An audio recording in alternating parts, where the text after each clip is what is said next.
1/3 of all food goes uneaten, while 2 billion people are facing food insecurity worldwide.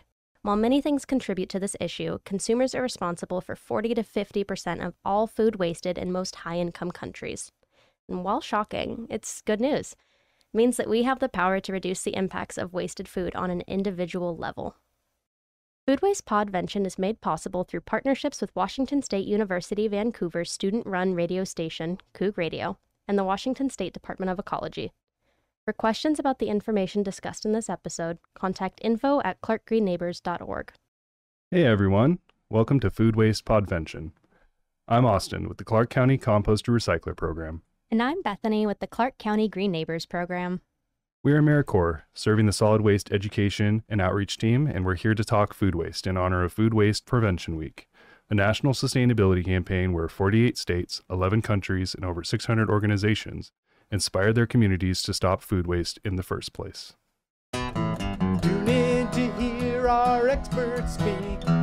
It's Food Waste Prevention Week.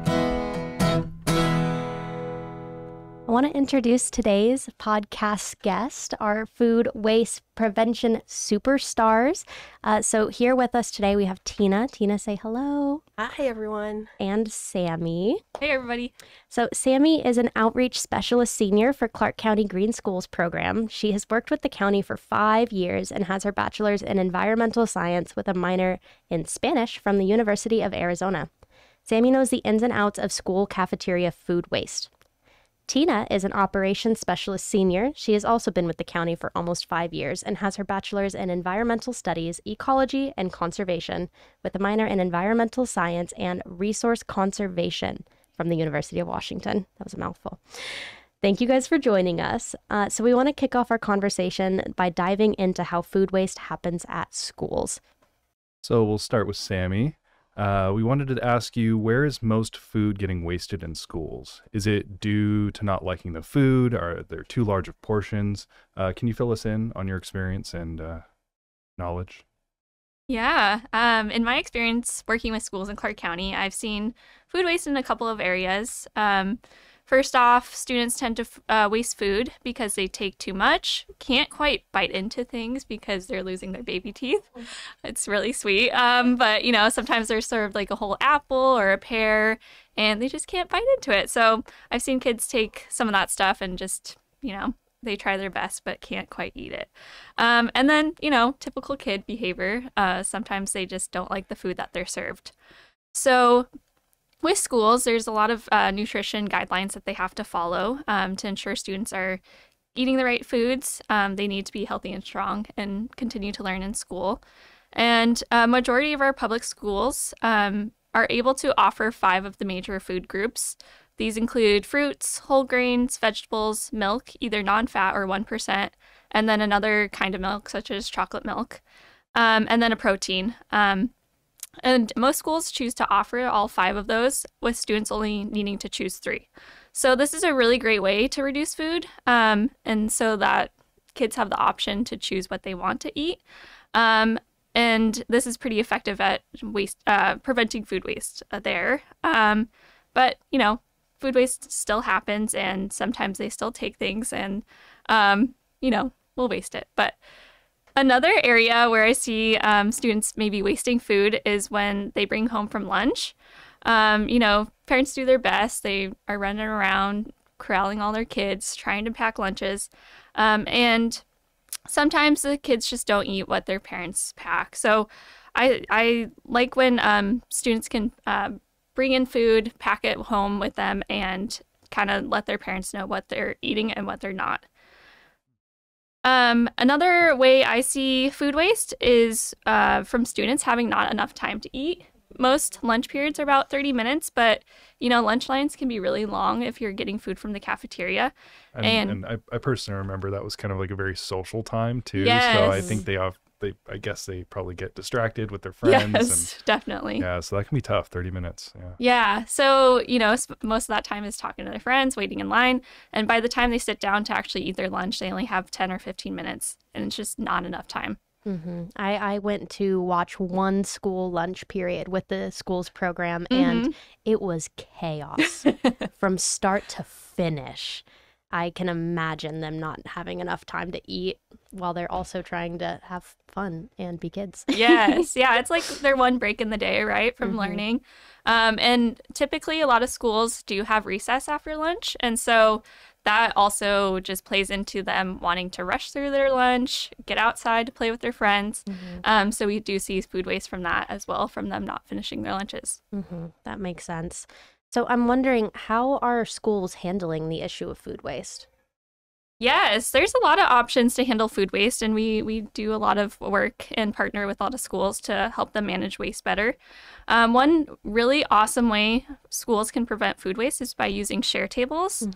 Share tables are for food items that students no longer want to eat. Either they're too full or they just don't want the item in the first place, but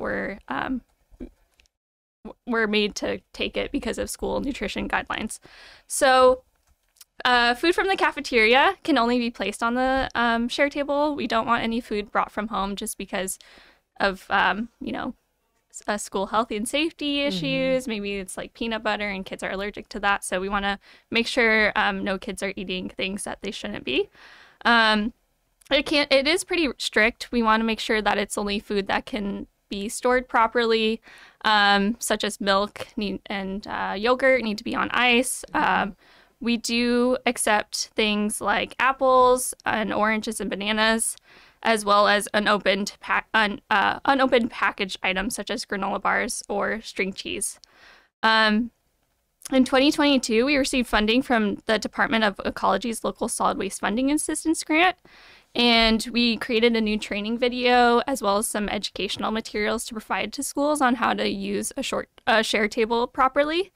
And we also partnered a lot with Vancouver Public Schools, and they were a huge help in creating these materials and bringing them out to their schools. And I'm happy to say that over 90% of their schools now have share tables. I was just about to ask. That is amazing. Yes. Not only for, diverting that food that would otherwise be tossed into our compost, but also helping kids to get a little bit something extra if they're still hungry after lunch, Definitely. Helping meet that need, because I know some kids, school lunches are maybe their only meal of the day.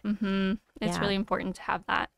And another really great aspect of these share tables is that food, if kids don't take it during lunchtime, it can go over to the family and community resource centers to be served as a snack later in the day, or also be sent home with families if it's still good on their expiration date or whatever. Well, that is so wonderful. How many of those do you would you say exist, or are there those centers that can reuse the food and send them home with families? Do you know? I'm not entirely sure. I know that they exist in each school district. There's probably one for every 5 to 8 schools that other schools can go to and have resources. They have jackets and coats and other materials that schools can, or students and their families can pick up in case they need something. And do schools that don't have share tables, do they still participate in that program? Okay. Yes. So the share table is just allowing more food to end up going back to families. Yes. And a lot of those centers partner with like local grocery stores and stuff too. I think Vancouver and Evergreen also get some produce from local grocery stores so that they can bring that stuff home to families who are in need of those items. So yeah, it's really cool. Yeah, that's fantastic. And for those that are, maybe also wondering, I just wanted to ask you, Sami, what led you to focus on this area, or like focus on this subject of schools and food waste in schools? Yeah, it's been kind of a long time coming. I've always enjoyed working with students and kids. I was a babysitter in my past life and growing up. And so I've really enjoyed just working with kids majority of my life, and think that they are like the future that we need to make these huge changes in school and in their communities. And so with food waste, I really got into it in college after learning more about it, with 40% of all food that is produced going to waste for the most part. And because it's so regenerative with composting and all that stuff, I just really think it's such a huge resource for our community and our planet to be using. And feeding people is really important to me too. And so if there's extra food going around and we can prevent it from being wasted, I want it to go to people who really need it. And as Bethany mentioned, a lot of kids do go to school and are getting their only source of food from the school cafeteria. So it's really important that that food doesn't go to waste and is really, going to kids that need it. Yeah, absolutely. And I'm sure, as most of us know, like our diet and the amount of food we're able to or have access to is fundamental to, especially children and their ability to grow and learn. And it's fantastic work. It's amazing what you're doing. Thank you. So thank you, Sami. All right, Tina. So we have some questions for you as well. I hope you're ready. So, in your experience as a mom, what are some things you need to consider when you're meal planning with children? Yep. So we're a household of 4, husband, 2 kids, almost 6-year-old boy and a 3.5-year-old girl. And both kids have food allergies that have certainly tripped us up in comparison to, let's say, my younger sister and her 3 kids, where they don't have any food allergies and they don't have to worry about wheat or items with wheat in it or dairy products and all of that. So that certainly puts makes it difficult to meal plan. But we're one of those households where the kids do eat different food than the adults. So that is a way for us to be able to kind of maneuver and be prepared for this kind of meal planning, so that, they're only able to eat 20% of what's on the adult's plate. So yes, they are eating different foods, and every week is different because in addition to classic child pickiness, it's just wanting variety in food, because I'm one of those people too where I'm sorry, I cannot eat pizza for the rest of my life or just one item. I love variety. So it's been certainly a journey these past 6 years of trying to figure out how to how to navigate that, especially with the allergies. Would you say it's been kind of like a trial and error to figure out like what they like? Oh, you said absolutely. they're picky. And yeah, because on top of having to special order foods or go to specialty grocery stores to find foods, and having to be super on top of reading ingredients, that you trial and error, they taste it and they say they like it. Lately, it's been like, thumbs up, yes, I like it, but no more, thank you.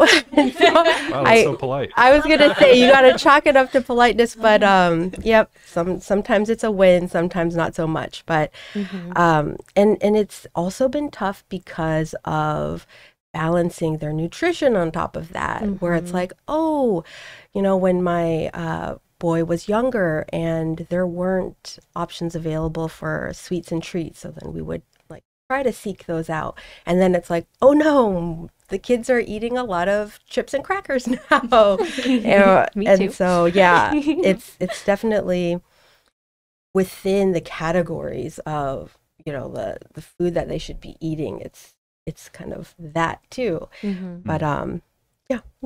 It's always a balance. And with kids it's difficult because they can be a little hard-headed sometimes. So, yeah. But so it sounds like very polite. Sure, Kids sound very polite. No, quite polite.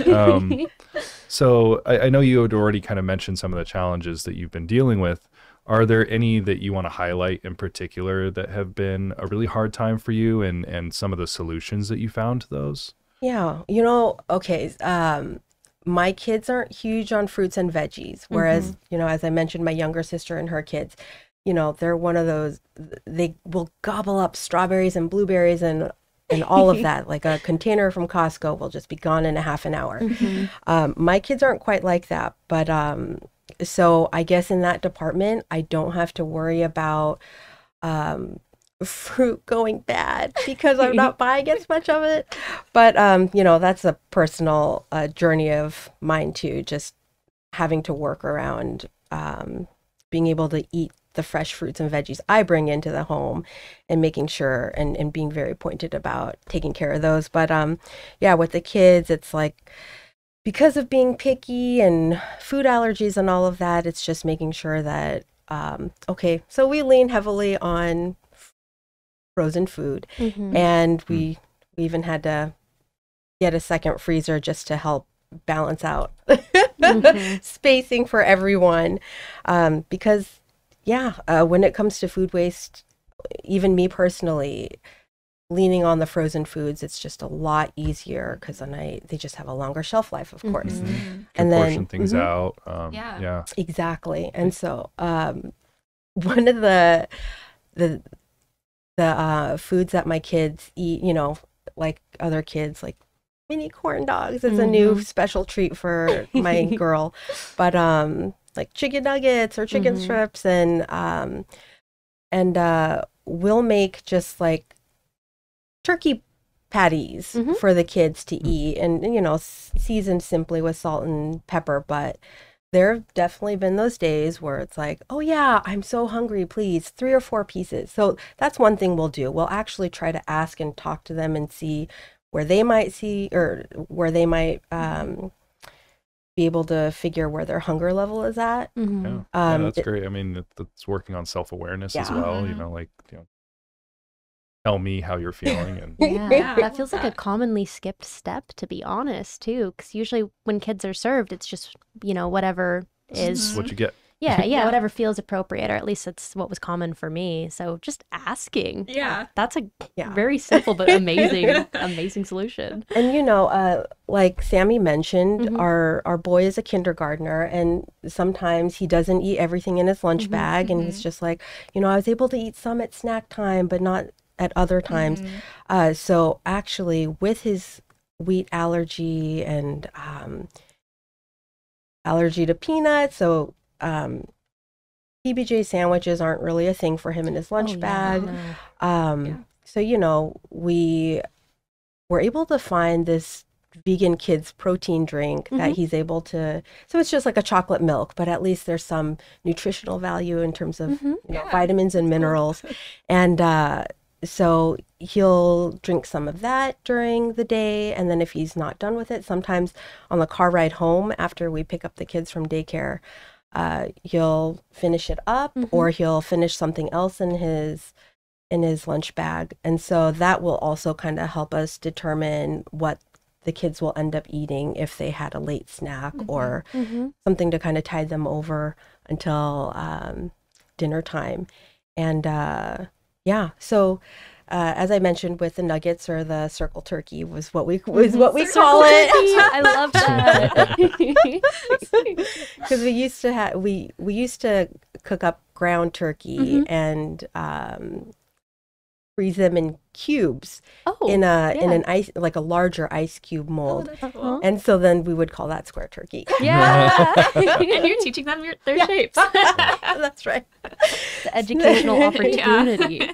So the nice thing is that because we prep it, freeze it, and then they're ready to go when we need it, and then we just heat it up, that we can pull out 1 or 2 at a time, or and so meter out the food. So that is one way that we have found that works well, because I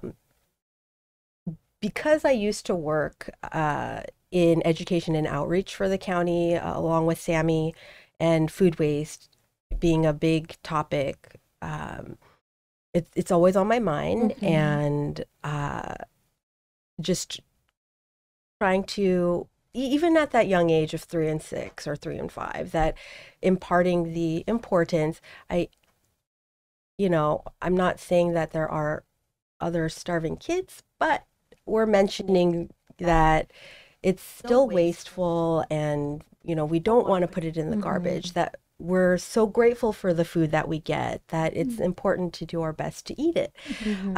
But you know, little baby steps. So they understand that if they're the ones to have to put something in the trash, that I'm imparting to them, you know, they're kind of the reasoning behind that of why we try not to do that.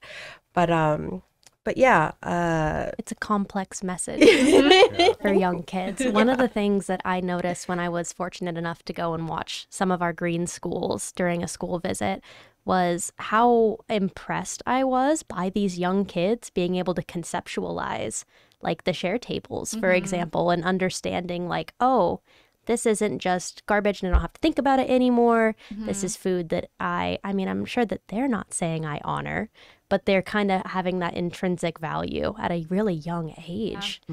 Yeah, I don't think that was as common when any of us were children. No, definitely didn't have any of that stuff. Oh, and one thing my son told me that I thought was interesting, because I know when I was in elementary school, trading, sharing was a really big thing where, I mean, Yeah, kids definitely. would bring in like You would snacks barter to share. Trade. Yeah. Everybody open their lunch and they'd be like, okay, what do you have that I want? Yeah, I'll give you what don't 3 you gummy want? snacks for half of your banana. And nowadays for him, it's like, oh no, you're not allowed to share. You're not allowed to. Interesting. Especially with the allergies. I think the allergies thing. That's a tough one. We've heard that before. So that's where, you know, these share tables are really important. Yeah, and filling the gap. Yeah, it still allows them to be able to share that food with others. So I would say The freezer. The freezer is an amazing. I love. Yeah, I know. I needed to take more advantage of my freezer for that stuff for sure. Yep. And then, you know, sometimes, well, you know what? Even if it is shelf stable foods, my girl loves ramen noodles or udon noodles, and so certainly there are definitely times where I will kind of wait to eat until after the kids are done eating, so then I will just eat their leftovers, because you know, noodles in soup don't last. No, definitely not. It's not a good leftover. Yeah. So, you Okay. know, it's kind of picking up after them, because we don't have any pets. And I know that, you know, sometimes dogs can really come in handy for Cheerios and other treats and things like that. You know, one of the guests that we're going to have on for episode 5, Stacy Tigner-Loy, she had mentioned that for years and years, her family dog was like the way that she got rid of food scraps. They are so much more helpful in food waste prevention than I ever thought. Yeah. We joked about how we need to do a food waste prevention in animals podcast just yesterday. So I kind of wanted to ask you both. We touched a little bit on this, I think, when we talk about making fun shapes out of the turkey, circle turkey, square turkey. But I'll start with you, Tina. How can we involve kids in this kind of food waste prevention process and meal planning and all these conversations? Yeah. I mean, when I go grocery shopping, I bring my kids with me, and they're looking at the different foods too. And as I mentioned, like, we're looking at things in the freezer section and dry goods and things like that. And so just making sure that what I purchase is food that they'll actually be interested in. And when we do portion out foods, that we ask them up front, like, how hungry are you? How much do you want? And then we'll maybe do a little bit less than that and start there. Because one thing, and I think it's probably a lot of kids, where they get scared or nervous if the food is going to be gone. There won't be any more of it, and they kind of freak out, like, oh no, and it's just like, it's okay. Eat this, and then if you're hungry, you can have more of it. Yeah, very, very clever. I love the idea of giving them some autonomy in the grocery shopping process. As a kid, I felt like the groceries just showed up. Yes. I never knew what would be in the cabinet. And as an adult, I know I get really excited grocery shopping when I see something that I'm like, oh, that looks fun. I should try that. So of course kids would have the same feeling. Mm-hmm. All right, I'll direct the same question to Sami. How have you, amongst the schools, found ways to involve kids in this food prevention process? Yeah, it's really fun to work with kids on this stuff because, you know, as we talked about earlier, they see it every day when they're throwing out their lunches, and you know, and so one way for our students to get involved is with a green team. Mm-hmm. Green teams can be like a club after school or during school or an entire class or entire school, really. Anyone can participate. And they usually partner with each other and teachers on sustainability projects around campus. And one of the fun ways that we get involved is with them doing waste audits. Oh, what's a waste audit? Yeah, they're fun and they're a little gross. I haven't, that was a genuine question for our listeners. I have not done a waste audit yet. Yes. So we work with Waste Connections, who's our garbage and recycling hauler for the county, and we have an educator over there who helps us conduct these waste audits. So we provide all the materials and education for those, and what we do is dig through the garbage, recycling, and food waste. So we could do like a whole school's garbage and waste, or garbage and recycling. We tend to do a lot of just cafeterias to get a really good baseline for food waste in particular. And so, we separate it all out into the different categories. So we have garbage, recycling, food waste. We also include reusables because a lot of kids tend to throw away like good pencils, or we see a lot of silverware even being thrown away in the cafeteria. So we want to make sure that stuff is captured as well. And so we, help them with gloves and aprons to make sure they're not getting too gross because it is a little smelly. It is a little wet sometimes from the milk and yogurts and stuff in there. And so we collect all that data, and that's a really good baseline for us to use when we are implementing new programs like the Share Table or starting a new composting program at the school. So at the end of the year, we'll do another waste audit to see our experience and changes with that. And usually we see a really big drop off of food waste being in the garbage because we don't want it being sent to the landfill. So that is a really awesome way for kids to get involved, have some fun, get recognition, because we usually celebrate, when they accomplish these huge projects. So yes.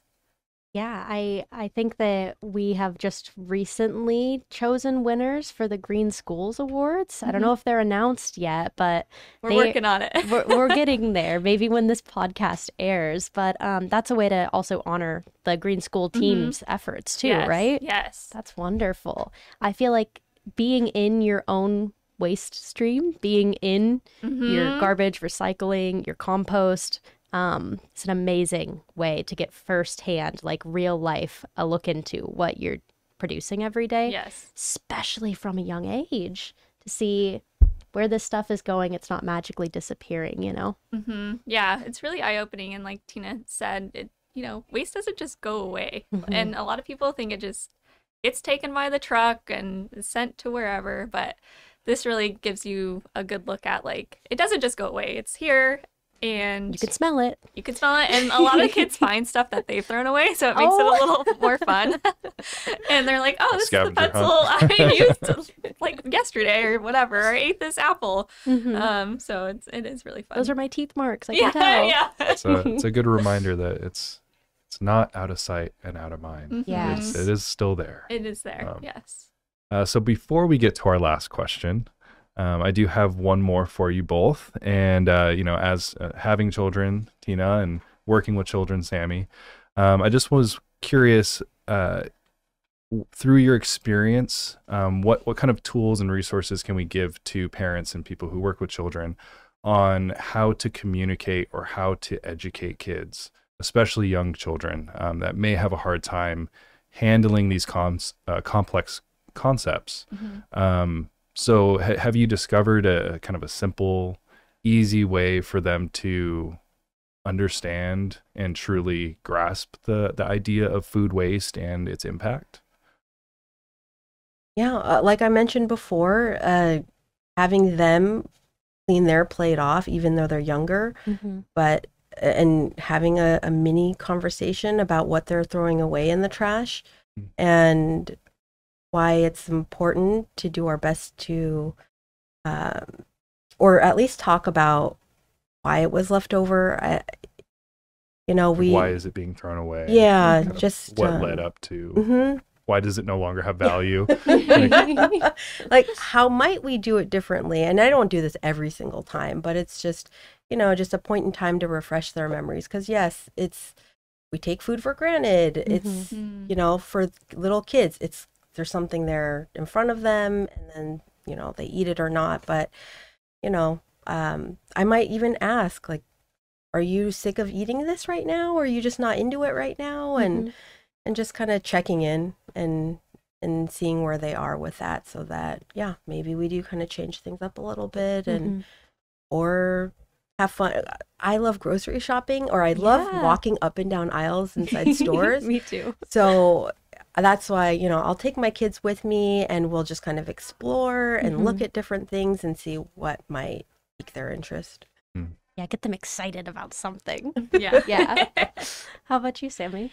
Yeah, I would say, just the education we do in schools. We do try to talk to teachers and students quite a bit about how their systems work and how we can better involve the kids in this process. And like I mentioned with waste audits, that's a really good way to do it. And then we also do classroom presentations. So kind of tying it in and kind of going over the food system and how, after you're done with your food, it can go in the landfill. It can cause greenhouse gas emissions. We present it in a way that's digestible for them, according to whatever grade they're in. But, and then just talking about our composting program and making sure that if we do have food waste, it goes to the right spot. And so, we're always learning and always trying to make new changes to our programs and making sure that kids are getting the most out of it. And we do have lots of blog posts and resources on our website,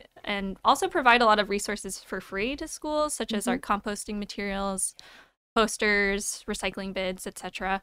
So we try to make it as accessible as possible to these schools and remove some of those barriers that they might face, just getting this stuff started. So, yeah. We will link this website, the Clark Green Schools website, in the show notes as well if you want to check out those resources. But yeah, these kids of the future are so bright. They are. We got to go to a summit where a lot of the people in our school districts, a lot of the green schools and green teams were there. And it's weird to hear 8-year-olds talk about greenhouse gases, but they know. They're very clever. Yeah, and I was just going to mention, just from my own experience as well, because I've participated in some composting classes at elementary schools. We're talking about like early grades, first grade, second grade, very young kids, and I've been in on both ends of the spectrum, where I've been in a classroom where they clearly didn't have as much of a teacher that had as much of a passion about it, or maybe a household that didn't have as much of a passion, and they didn't know much about it at all. But then, I'd go to another class and that teacher was pushing, all these types of educational points on climate and what's happening in the world. And they were so knowledgeable. And it was shocking, really. So I guess for, our listeners out there right now, parents and teachers and all that, if you're hesitant to talk about these, in our minds as adults, complex situations and issues in the world, really and it is a little doom and gloom sometimes, but ultimately, I really think that if you do start young, they do have the capacity to learn, and they do have the capacity to grasp these ideas. So don't be afraid to start early and educate about these topics. Resilient minds. Yeah. Want to take it away with our last question, Austin? Yeah, and once again, especially if you were at our last episode, we like to end every episode with a personal reflection from our expert guests. What does food waste prevention mean to you? Tina or Sami, whoever wants to. Boy, yeah. I would say for me, it's really that action of what I'm putting in my garbage can. And even before that, what am I purchasing at the store and what is my intention? Mm-hmm. Because I know, depending on how much I've eaten in that day, and then if I go grocery shopping, I certainly will pick more junk food out or snacks versus healthier options. But, you know, that moment passes and then that food just sits there. So I have to be more aware and thoughtful about what I'm picking out, and then even the little steps in between of repackaging it in a way so that I can eat it later, so that it doesn't go stale or this and that, or heaven forbid, ants getting into them, because sugar ant season is coming around for us.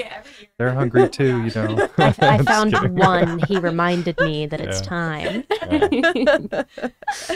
So yeah, I guess it's just being intentional, like I mentioned, like when I buy fresh fruits and vegetables, that hey, don't put some of these things together in the produce bin, because, you know, certain fruits and vegetables will emit more gases that end up making the other fruits and vegetables go bad sooner. So little things like that, to just be intentional, or organizing your refrigerator in a way that the things that might, their best by day goes by, is coming sooner, that you bring it up to the front so that visually you're reminded by what needs to be eaten. And it's funny because my husband is, you know, like over a foot taller than me. So, or, you know, around there. And so his line of sight in the refrigerator is different than mine. So it's interesting that I have to put things in certain places. You both have like an eat first shelf. They're on different levels.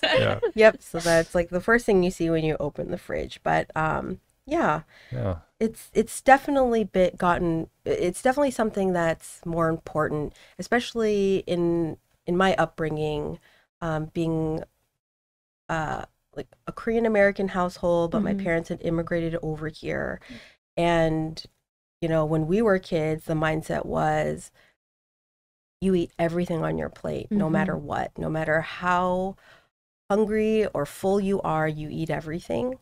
And so that isn't how we treat our kids.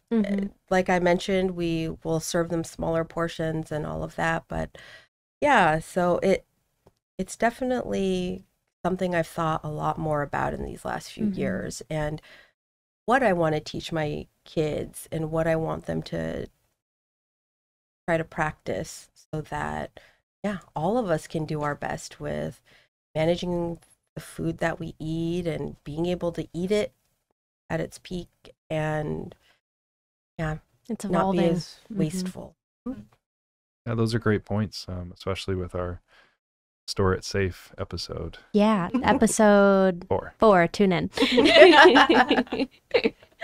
How about you, Sami? What does food waste prevention mean to you? Yeah, I mean, I echo a lot of what Tina has said, and I've learned a lot over the last few years just working with the county and also with schools, and just really rethinking what I buy and how I store it, which I hadn't really learned about until I took our compost recycler course and learned more about that. And, you know, I'm not always the best about it still, and still learning, but, you know, just being really intentional with how I buy my food and how I cook it. And, you know, I'm trying to be better about, you know, saving my food scraps, either composting, or I want to try to make some like veggie broth or something out of it, which I've never done.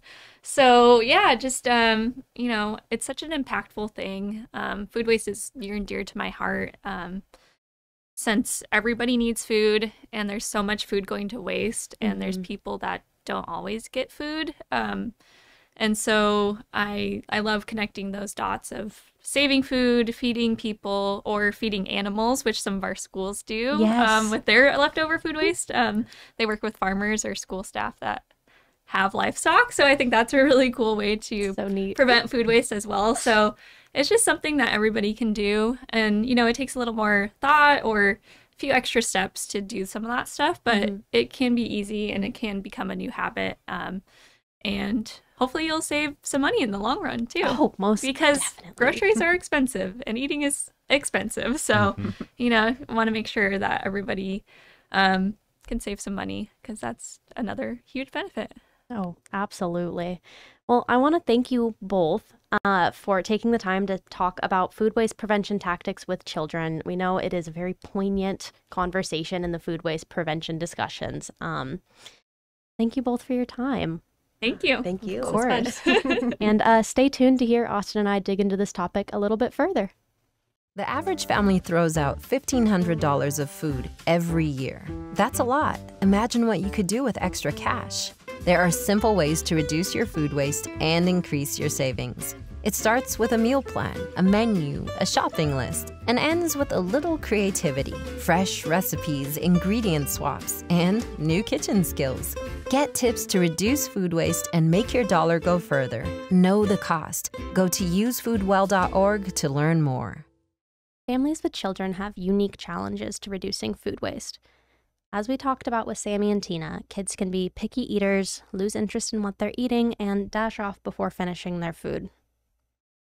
Households with children tend to waste more food per week, approximately 3.5 cups more, and rate food cost as their highest food-related concern. So our goal here today is to give you the tools necessary to reduce food waste, save money, and change the way your children think about food.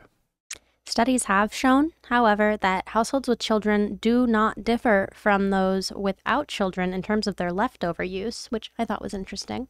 But they do differ in terms of date label behavior. So specifically, households with children report a higher tendency to use date labels when deciding to purchase or throw away food. And this is something we talked about in our last episode. But this is really due to households with children worrying more about food health risks than households without. Which is understandable. Yeah. I think we're all, aware of dates, expiration dates, best by dates. But I think when we're just considering ourselves, we're a little bit more willing to take the risk and handle the repercussions if maybe it was a little past and we feel sick, because then we can just blame ourselves. But as a parent, it's really tough when you don't want to take that guilt for making your kids sick. But Yeah. These dates are a bit tricky. So, oftentimes these food labels, again, best by dates, expiration dates, used by, they're simply estimates, typically by the producers. And it's really just them telling you when that food is going to be the freshest. So past that date, it's not bad necessarily.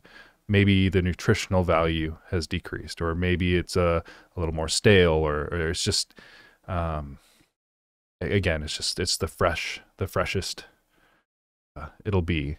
So again, it's an estimate on the shelf life, and that can ultimately cause unnecessary waste if you're too focused on that date. And as per usual, it's important to just trust your instincts. So your eyes and nose will tell you for sure when something should be sent to your compost pile. The only exception to this rule, again, the only exception, and this is a big one, is baby formula. Please follow the dates. That one is a hard rule. I believe that's the FDA. Just about any administration you'd ask. Yeah. So Yeah, it has to do with nutritional value, but for quite a few things, I know I have granola in my cabinet stored in an airtight container that is about 1.5 years old. So, use your instincts, as Austin said, and don't bear too much in mind, because a lot of these times these labels are simply recommendations. And we'll provide some resources in the show notes as well for certain instances where food can definitely last longer than what it's saying on the packaging. So, along with our helpful tips from our expert guests, Sami and Tina, here are some more tricks that we wanted to explore for how you can reduce your kids' food waste. A great educational opportunity is to involve kids in the meal planning process, kind of like what Tina was talking about, just asking them questions, seeing how hungry they are, and just kind of using their answers to help you plan and get a better idea of how much they eat and how best not to waste food. So making meal prep a family activity, it helps cater to everyone's tastes and shows your children how much effort is put into mealtime.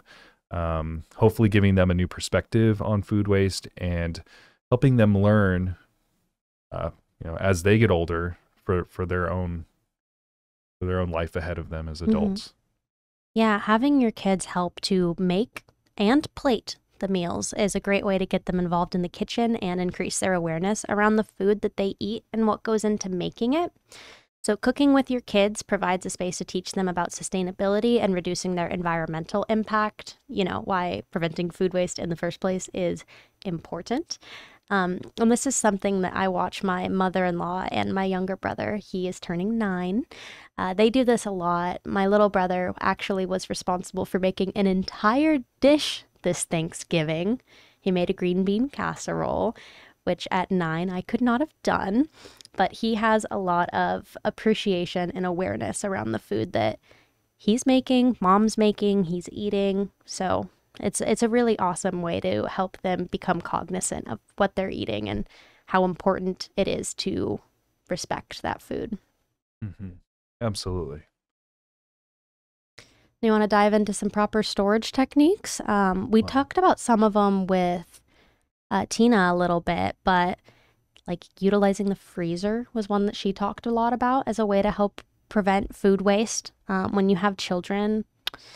We talked about saving money and buying bulk with Shannon and Selena in the last episode. That's also a great way to save money and prevent food waste. Absolutely. Yeah. And, I know we're going to dive into this quite a bit in the next episode as well. So episode 4 is going to be all about how to store things. So, look forward to that because there's going to be lots of information, lots of resources and yeah. Yeah.